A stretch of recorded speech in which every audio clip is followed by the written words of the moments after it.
My city, as a haunted trumpet solo divides the mind from the world, night's knife edge divides the city, slicing across the tenements, the apartments, the office blocks, its song blown through the passages, an anonymous yet familiar melody bewitching humanity into the streets.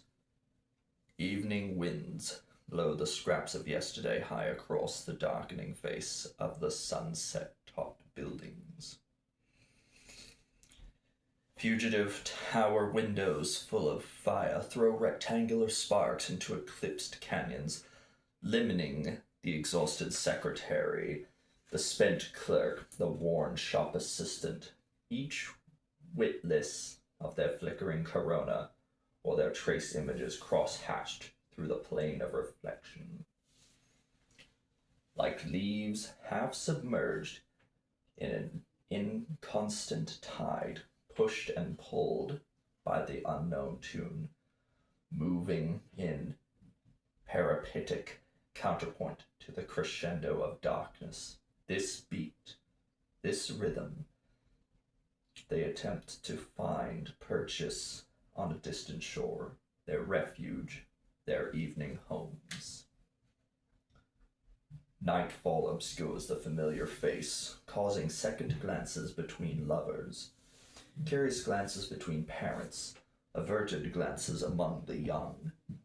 These know they must turn away into the land of dream, the imagined security of their beds, for the city is lost to them.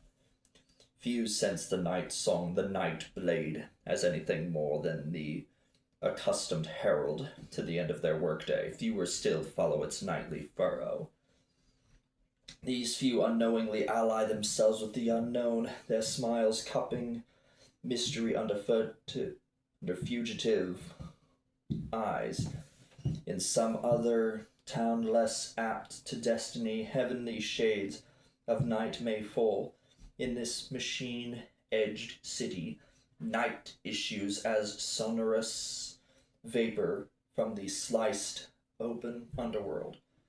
Some choke on this night vapor, and yes, their choking sounds like echoed laughter. From a darkened window, one might watch these night-bound falling into the city's glittering chasm, clothespins falling into a silice, swept away into another world. These who dare the night realm must believe in themselves, in drink, the city, or night itself.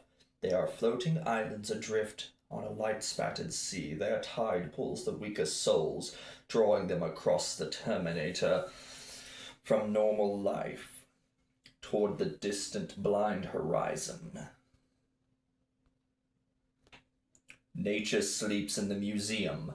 History. The infrequent stars are impotent. Too often a sphere, head jerked into a streak of fire, surprises the night walkers. A headlight out of true. A misplaced street lamp. Oh! As the heartbeat subsides. It's the moon.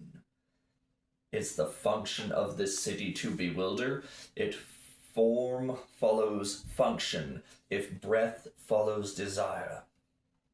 A single lit window in the massive dark of a building set just to the side of center by a designing inevitability. The skyline, an intricate cut paper trick, robbed of all but psychic dimension by the inner city glow. It appears ready to accordion, to fold in on itself, layer upon layer of innocent humanity squeezed together, a darker stain seeping onto the blotter, the clouds above it, uplit red by the impressioned furnace of city light, race toward an endless midnight. The mundane assemblage of bricks, mortar, concrete, and glass is thrown into dramatic relief by the randomly placed street lamp. its artificial daylight, imbuing the familiar with an otherness, at times unique or reminiscent of other such corners at other such times, no different than the nightmare-haunted avenues featured in the dreams of the immobile sleeping millions awaiting daybreak. How many hollow, silent howls issue from those empty-faced buildings? How many imagined deaths or desperate survivals extend into this sleeping, deepening night? How many slumbering fugitives lope open-mouthed into the dream streets, pursuing themselves, escaping themselves, radiating the streets, project into gloom. Figures, lampposts, and machines are cast into theatrical silhouette in the isolated extravagance of pouring, plushing neon.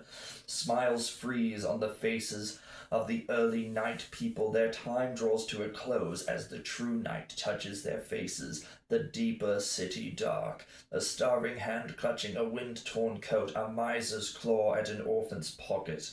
Pale ovals pivot over retreating shoulders, hurrying home, away from the redefining night. All color now washes away, some rinsed in the frozen fire of automatic fluorescence, some fading into a slumbering, forgettable brown, a half-color dripping from an ignored palette. On the abandoned streets, water pools and jigsaw patterns of reflectivity, suggesting depth, suggesting content. A tattered banner proclaiming some ephemeral glory or commonplace. Announcement flaps and cracks, defining the emptiness with its susurrant undulation. A great bird wing caught in concrete jaws, its movement arresting to the eye. The human eye searches for movement in these avenues of stillness, the human ear for sound in these avenues of silence. Without the fluttering banner, the wind-blown leaf, the inevitable cat on its quiet journey, our eye would needs make the buildings come to life. Our sight cries for the one living thing, that or daylight. How far our ear fears the one living sound, lest it be breaking glass, a scream, or hollow laughter. There are some among the late night born who profess themselves master of the night, masters of their fate, and so masters of this gun-metal city. Aware they make no sound when they walk except the sound thought might make, treading over bones. They have steel hands or gloves holding steel, hands holding lives or the threads of life, in thinking they will not think of the strong except as oppressors, the meek except as victims, or the just as existing at all. They never see themselves as I see them. The city, night, coalesced, human-faced, to mock humanity. They may recognize themselves reflected in one of two mirrors, the watery eyes of the dying or the glassy eyes of the dead. Their code is not complex, like the glint of gold in an open mouth, the original secret wrapped round and round in these coils of repetition, warped into the shape of a human heart, armored against enlightened thought, defined by images of its constant reflection, pane upon pane, a mirror in which all staring faces are reflected as facets of the one great imposter face. A mouth of eternity, feeding with each timed beat, devouring its own kind, never admitting that it feeds on itself, feeds on us all. This is our heart, yes, this fist of perversity, through which all our power flows, a cataleptic monkey's paw, gripping and pulsing gem of our immortality. This is the seed of life. This night-veiled fear, the heart of every being, nurtured with what passes for truth, showered with what one hopes is love, the heart attempts to grow, to bloom, however briefly, so that some may say, Here was beauty in the midst of bitterness. Here was a flower in the midst of weeds. Even by the wayside of life against all odds, a good life has sprung from the heart of darkness. But not all can resist that shining, dripping fist, that gripping thud that I recognize as the spark of humanity, nurtured with avarice, greed, and self-importance, showered with self-love, this weed thrives, burgeoning into immensity, its limbs spreading high, thrusting out vapor issuing from its pendant fruit, repelling yet compelling. It is a blight and a monument. It is. All come under its dominion, all save one. As the philosopher says,